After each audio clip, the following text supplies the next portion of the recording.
In the second half of the 20th century, the American automotive world became a stage for bold experimentation. From the 1960s through the 1990s, engineers and designers produced machines that were never meant for the mass market, but instead for pushing boundaries. Many of these creations were built in extremely limited numbers, sometimes just a handful of units, and only a few ever reached the open road. Their rarity often came from different reasons: experimental technologies, high production costs, or simply the fact that they did not fit the mainstream demand of the era. At times, companies used them as statements of prestige, showcasing futuristic ideas rather than chasing sales. What set these vehicles apart was not only their scarcity, but also their daring character. Lightweight materials, unusual body shapes, powerful engines, and design features far ahead of their time gave them an almost futuristic aura. They looked less like consumer products and more like rolling visions of what the future could be. Today, such automobiles are treasured as artifacts of ambition. They reflect the energy of an era when creativity was not afraid to take risks. Don't forget to like and subscribe. Number 9. The AMC Eagle SX4 represents one of the boldest and most unusual experiments in the history of the American automobile industry. It emerged at a time when the landscape of cars in the United States was undergoing rapid transformation, shaped by rising fuel prices, tightening regulations, and a consumer culture shifting away from excess and towards practicality. Against this backdrop, a small independent automaker dared to release a car that did not fit neatly into any category. It was neither a traditional sports coupe nor a typical utility vehicle, but instead something that blended the two into a package that was both forward-thinking and unconventional. The Eagle SX4 is remembered today not for sales figures or mass popularity, but for the way it foreshadowed entire segments of the modern automotive market. In order to appreciate the significance of the SX4, it is important to understand the circumstances of its creation. Its manufacturer was never among the giants of the industry.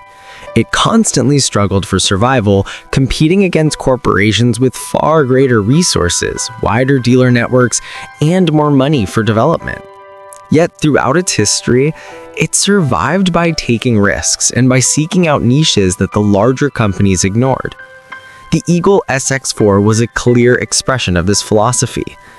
By taking the compact form of a sporty hatchback coupe and combining it with a full-time four-wheel drive system, the company created a vehicle that stood virtually alone in the marketplace.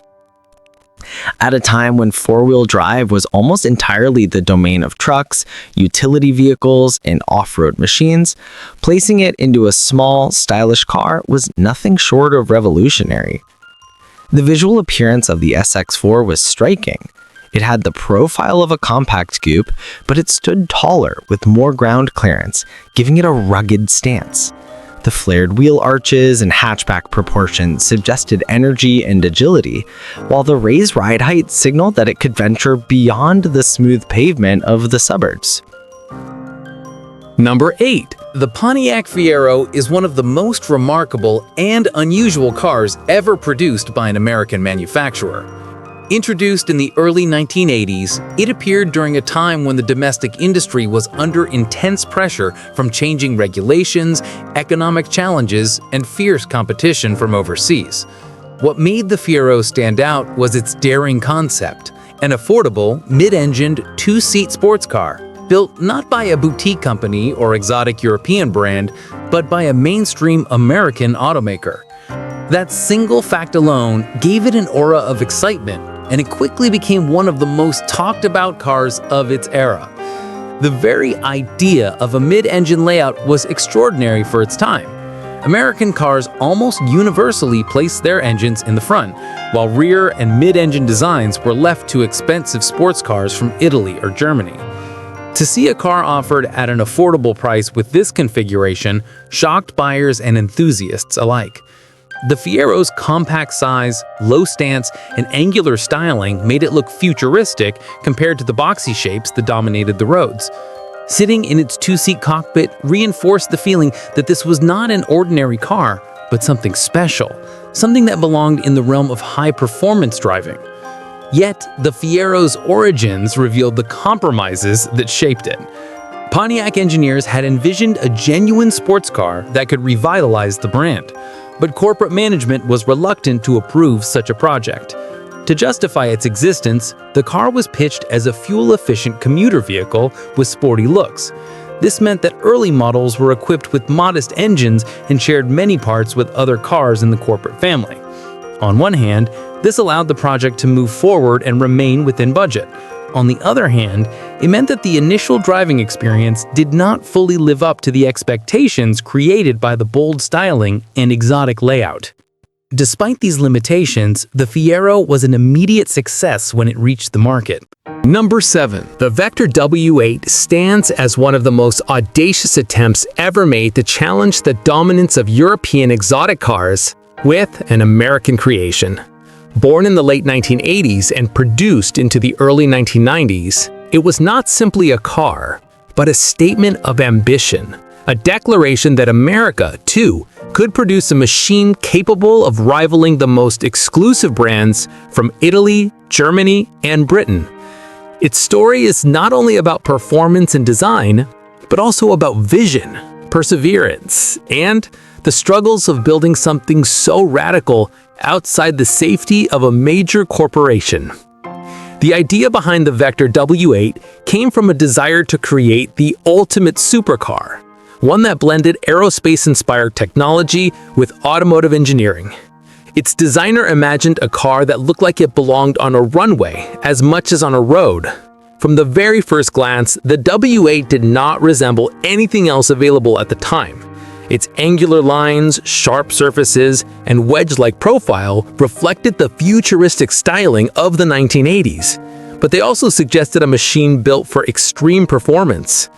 Every element of the exterior, from its wide stance to its dramatic rear wing, was intended to reinforce the idea that this was a car meant to dominate both visually and mechanically. Underneath the striking design lay technology that pushed boundaries. The body panels were made from advanced composite materials more commonly associated with aircraft than with automobiles. The chassis was designed for strength and lightness, aiming to provide the rigidity necessary to handle immense power. At the heart of the W8 was a twin-turbocharged American V8, capable of delivering breathtaking levels of performance.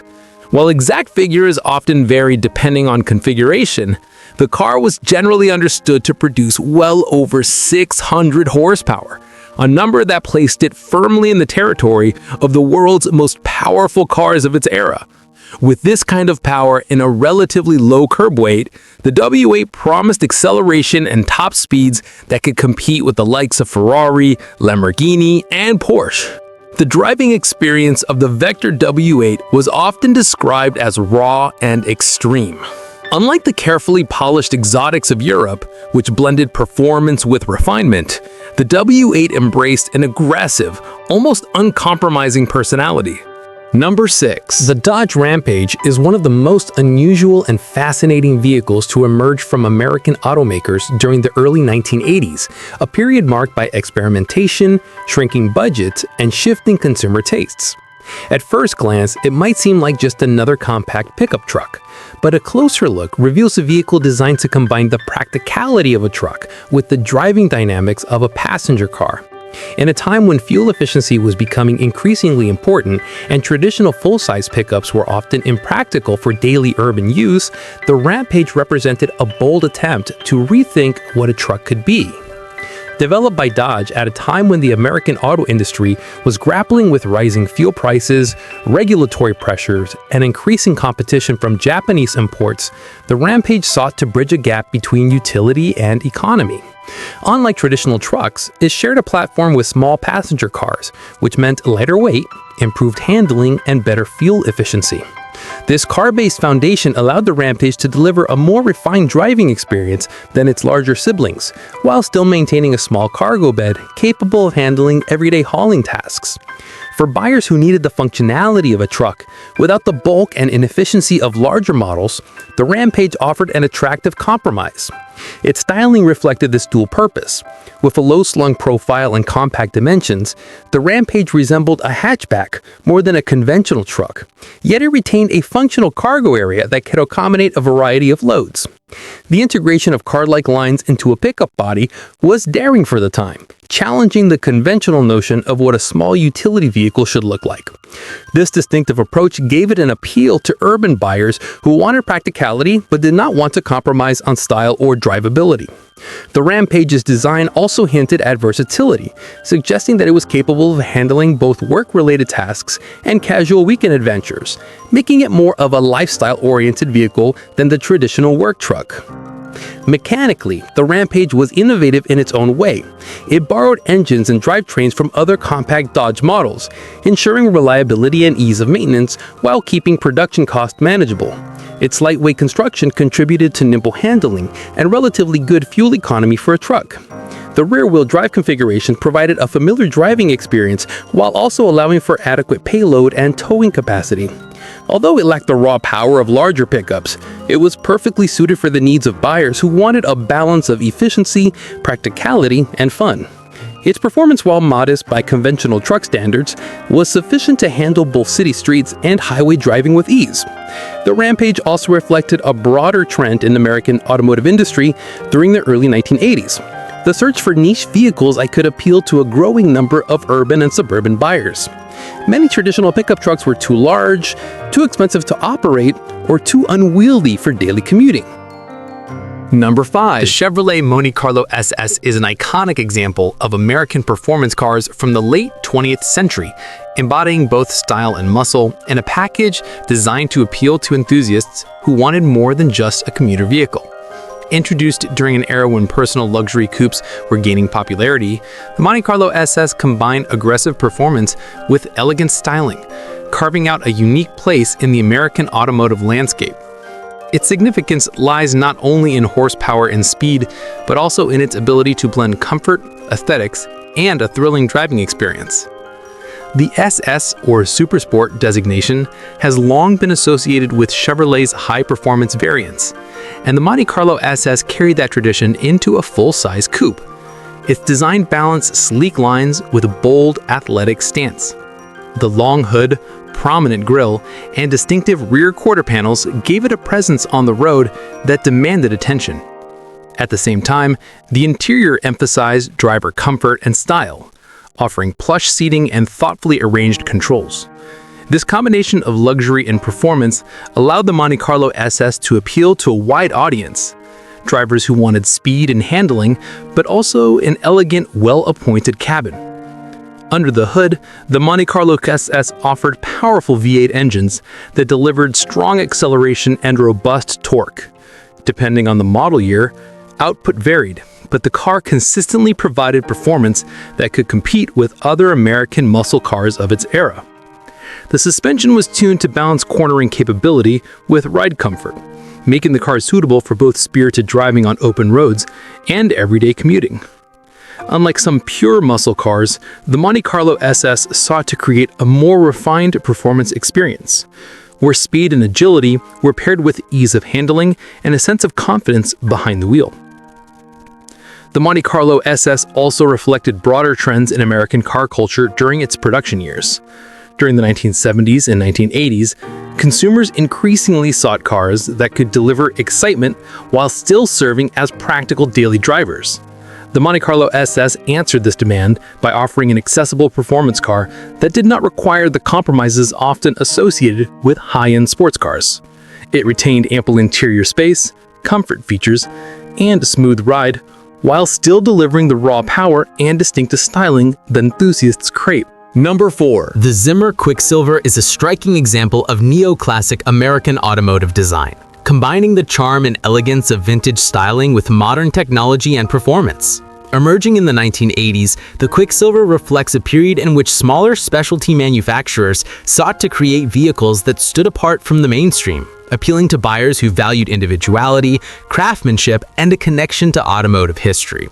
Unlike mass-produced vehicles, the Zimmer Quicksilver was produced in very limited numbers, making it a rare and collectible automobile that embodies both nostalgia and innovation. From the very first glance, the Quicksilver captures attention with its long hood, flowing fenders, and sweeping lines that evoke the glamour of 1930s luxury cars. Its design was clearly inspired by classic roadsters, yet it incorporated modern elements that allowed it to function effectively on contemporary roads. Chrome accents, exposed headlights, and wire-style wheels added to its retro appeal, while a relatively low-slung body and aggressive stance communicated power and sophistication. This balance between classic inspiration and modern practicality made the Quicksilver both a work of art and a capable automobile, appealing to buyers who wanted a car that expressed their taste and lifestyle as much as it delivered performance. Underneath its elegant bodywork, the Quicksilver used modern mechanical components to ensure reliability and drivability. Most models were based on proven platforms from mainstream manufacturers, often incorporating V8 engines that delivered robust power and smooth performance. Suspension and braking systems were upgraded or adapted to accommodate the car's unique body style, ensuring that it handled predictably while retaining a sense of refinement. The result was a car that offered the visual drama of a classic roadster without the limitations and quirks of true antique vehicles, combining nostalgia with modern comfort and engineering. The interior of the Zimmer Quicksilver further reinforced its neoclassic character. Plush leather seats, polished wood accents, and chrome detailing created an environment reminiscent of luxury cars from decades earlier. The dashboard design often featured retro-inspired gauges and instrument clusters, yet the layout was functional and ergonomic, ensuring that the driver had full control without distraction. This careful attention to detail reflected the car's purpose, to provide a luxurious and stylish driving experience while celebrating the golden era of automotive design. Unlike mass-market vehicles, the Quicksilver emphasized individuality, allowing owners to feel that they were driving a personal statement rather than a product of industrial standardization. Number 3. The GMC Cyclone is one of the most remarkable and surprising vehicles to come out of the American automotive industry in the early 1990s.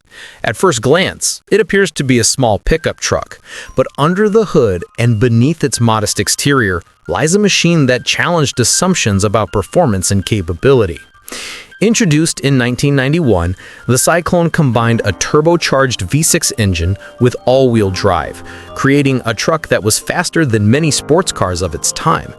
Its creation reflected a willingness to experiment and push the boundaries of what a pickup could be, resulting in a vehicle that remains legendary among enthusiasts. The Cyclone's design was deceptively simple. With a compact, aerodynamic body, it looked like a conventional truck, but featured subtle visual cues indicating its performance pedigree. Black trim, slightly flared fenders, and a lowered stance suggested that it was not an ordinary work vehicle. The interior was functional, reflecting its truck roots, but the focus was on the driving experience rather than luxury. Every aspect of the Cyclone, from the reinforced chassis to the suspension tuning, was optimized for speed, handling, and stability, distinguishing it from standard trucks and emphasizing its unique purpose. At the heart of the GMC Cyclone was its turbocharged 4.3-liter V6 engine, paired with a 4-speed automatic transmission and all-wheel drive system. This combination produced over 280 horsepower and nearly 350 pound-feet of torque, allowing the Cyclone to accelerate from 0 to 60 miles per hour in roughly 4.3 seconds. Number 2. The Dodge Turbo Trans Am is one of the most fascinating and unusual vehicles to emerge during the late 1980s, a period in which American automakers were experimenting with combining performance, technology, and style in ways that had not been attempted before. This car was not a mass-market vehicle. Rather, it was a niche performance machine that challenged conventional expectations of American muscle cars.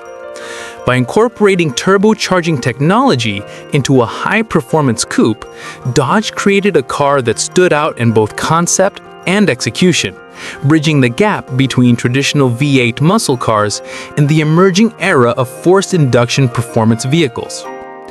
At first glance, the Turbo Trans Am resembles the aggressive aerodynamic styling typical of late 1980s American coupes, with wide fenders, a low stance, and a sleek, sloping hood. The exterior conveyed both elegance and menace, signaling that it was not an ordinary car. Spoilers, aerodynamic ground effects, and distinctive badging highlighted its performance pedigree. Its design reflected a broader cultural trend in the 1980s when American automakers were increasingly influenced by European sports cars and sought to incorporate modern styling cues into vehicles traditionally known for straight-line power rather than finesse. The Dodge Turbo Trans Am successfully merged these ideas, creating a car that looked fast even when standing still. Beneath the hood, the Turbo Trans Am featured a turbocharged V6 engine, a departure from the traditional V8s that defined much of American muscle car history. This forced induction approach allowed the car to achieve higher levels of power and torque from a smaller displacement engine, demonstrating Dodge's willingness to embrace modern engineering solutions.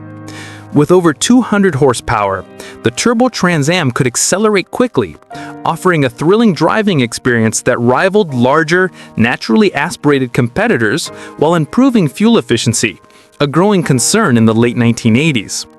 The combination of turbocharging and a responsive transmission allowed for both smooth daily driving and aggressive performance when desired, making it versatile in its appeal.